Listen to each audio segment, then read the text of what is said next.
आप सभी का फिर से स्वागत है हमारी इस नई वीडियो में। दोस्तों, आज हम बताने जा रहे हैं prime minister employment generation programme के बारे में A to Z जानकारी देंगे। यहाँ पर PMEGP लोन जो है कि बिना गारंटेड लोन है और बिना सिक्योरिटी का ये लोन प्रोवाइड किया जाता है भारत सरकार द्वारा, ठीक है, जिसका नाम है prime minister employment generation programme. ये लोन काम कैसे करता है और ये लोन आवेदन करने के लिए क्या क्या डॉक्यूमेंट चाहिए, क्या योग्यता होना चाहिए, हर एक जानकारी आपको इसमें मैं देने वाला हूँ।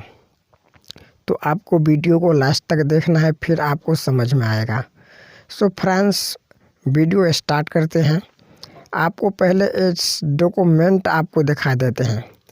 अप्लाई करने के लिए आपको आधार कार्ड चाहिए, निवास प्रमाण पत्र, जाति प्रमाण पत्र, पैन कार्ड, शिक्षा प्रमाण पत्र, प्रोजेक्ट रिपोर्ट, NOC और बैंक खाता पासबुक, ठीक है।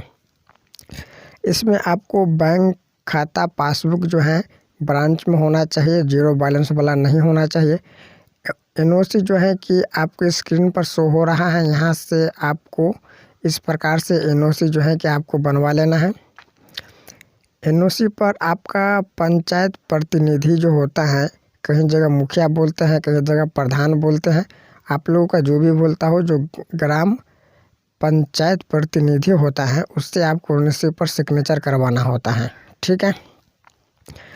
आपका जो है कि यहाँ पर प्रोजेक्ट रिपोर्ट आपको बना लेना है। आप मैन्युफैक्चरिंग करते हैं या सर्विस अगर आप लेते हैं तो आपको 5 से 10 लाख रुपए तक का ही लोन मिल सकता है। अगर मैन्युफैक्चरिंग में जाते हैं, कोई सामान बनाते हैं, तो उसके लिए आपको ज़्यादा लोन मिलेगा, ठीक है।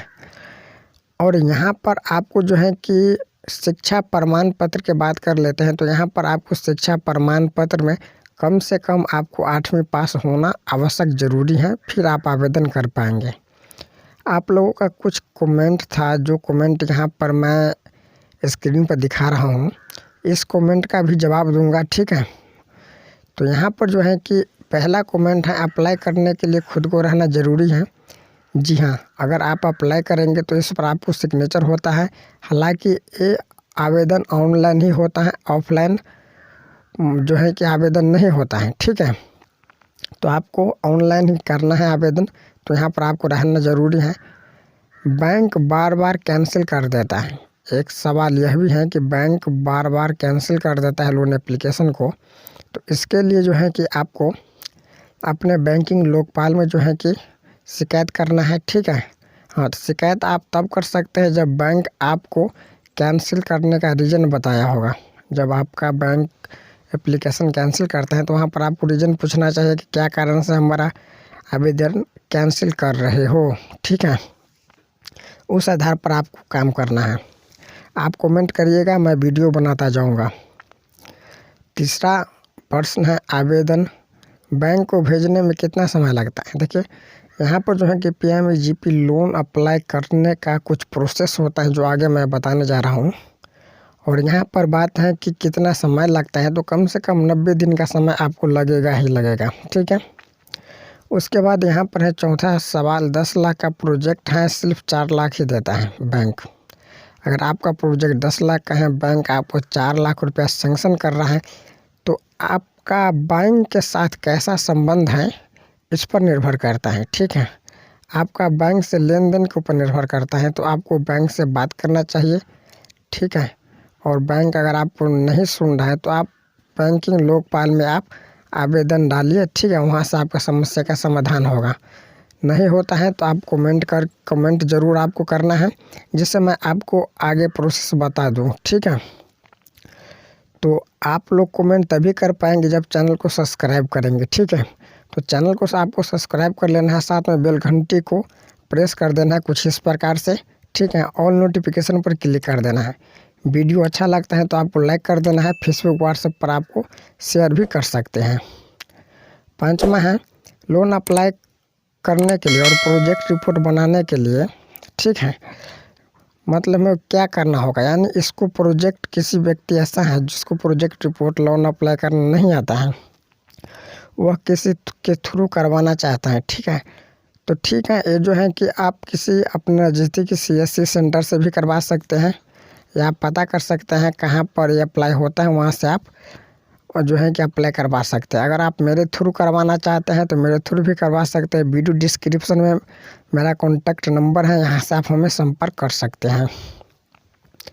सो दोस्तों, यहाँ पर आपको जो सवाल था, जो 5 आपका सवाल था, उसका जवाब मैं दे चुका हूँ। अगर आपका और भी कोई सुझाव हैं या प्रश्न हैं तो आप कमेंट में ज़रूर लिखिए, मैं उसका भी जवाब दूंगा। जिस प्रकार से आप कमेंट करते जाएंगे, हमसे सवाल पूछते जाएंगे, उसी प्रकार से आपको आपका सवाल का जवाब मिलता जाएगा और वीडियो बना करके मैं आपको आसान भाषा में समझाने का प्रयास करूंगा।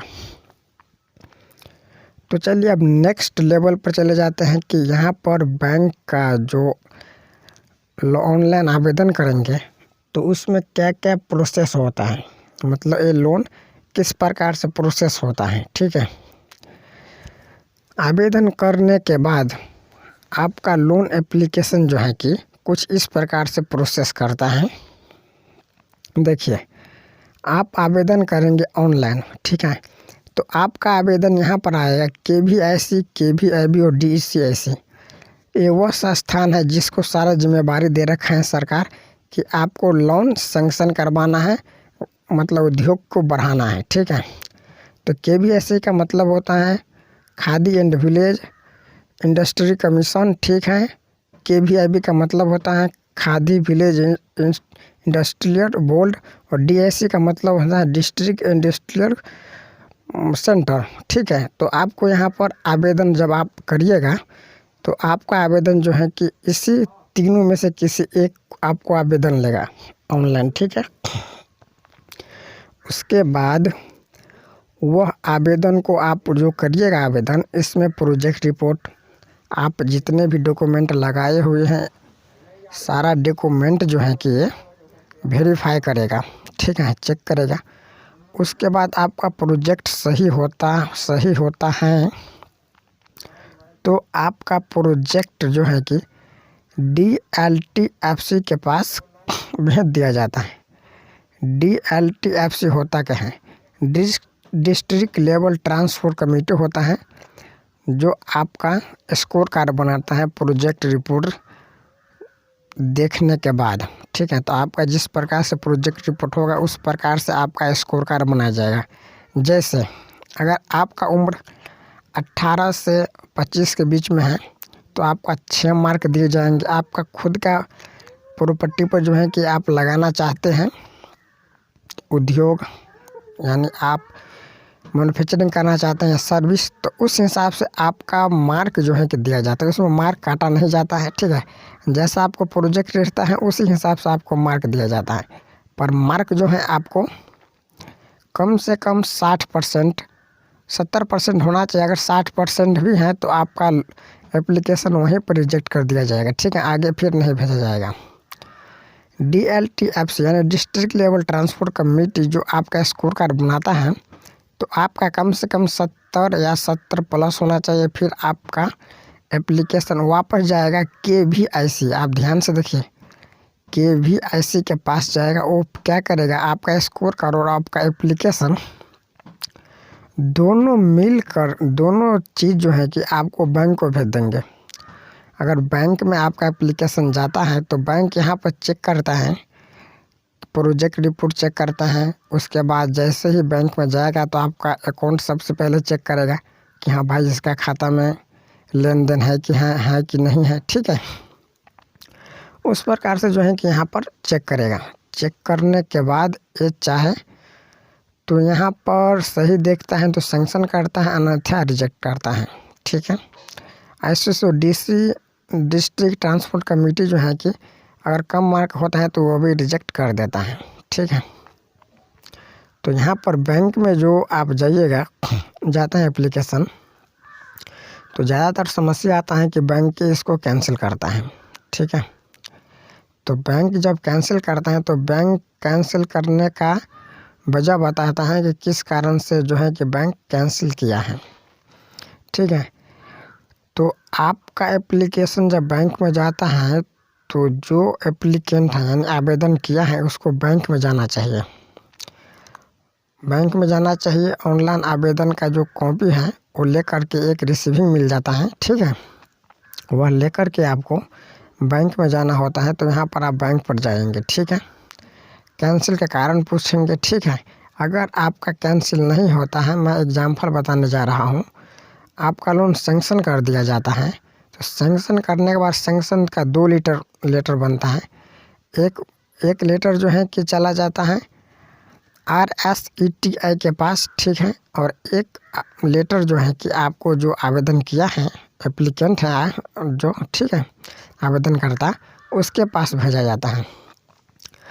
RSETI का मतलब क्या है?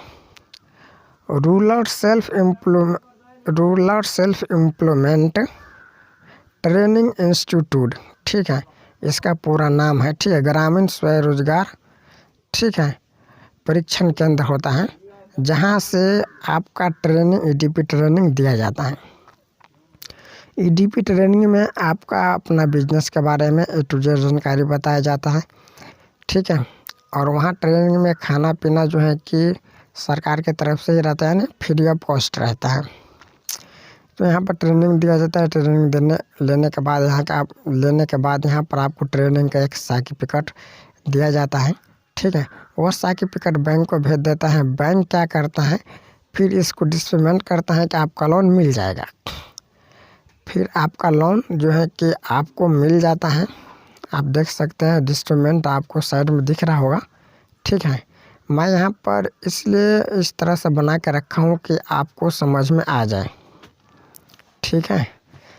जब आपका लोन आपको सैंक्शन हो जाता है, होने के बाद यहाँ पर जो सब्सिडी का बात जो आता है, सब्सिडी होता क्या है, देखिए।